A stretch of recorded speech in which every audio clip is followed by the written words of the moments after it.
Kurnool sports authority స్టేడియంలో మన మంత్రి టీజీ భరత్ గారి చొరవతో మొత్తం రగ్బీ క్రీడా మైదానం తయారైతుంది. అవుట్డోర్ స్టేడియంలో గత 4 సంవత్సరాల నుంచి వినతి, కానీ మంత్రి గారికి చెప్పిన వెంటనే ఇమ్మీడియట్గా వర్క్ స్టార్ట్ చేయడం అనేది నిజంగా క్రీడారంగంలో ఉన్నటువంటి వాళ్ళందరూ కూడా చాలా ఆశ్చర్యపోయారు.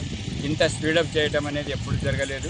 దాదాపు 85 లక్షల రూపాయలు కేటాయించి తన ఫ్రెండ్స్, డోనర్సు, సిఎస్ఆర్ ఫండ్స్ ఇలాగా ఆయన చొరవ తీసుకొని చేయటం వల్ల అయింది. కానీ ఒకసారి టెండర్లు వేస్తే ఎన్ని రోజులు అవుతుందో తెలుస్తుంది. అలాంటిది టెండర్ ఏం లేకుండా తన ఓన్గా తయారు చేపిస్తున్నాడు కాబట్టి ఇలా స్పీడ్గా రూపుదిద్దింది. దీంట్లో ఇంటర్నేషనల్ రగ్బీ మ్యాచెస్ జరుగుతాయి, ఇంటర్నేషనల్ ఫుట్బాల్ మ్యాచ్లు కూడా జరగడానికి అవకాశం ఉంది. అలాగే గ్రాస్ కోర్ట్లో ఏదైతే ఉన్న అవకాశాలు వాటన్నిటికి కూడా ఉపకరిస్తుంది.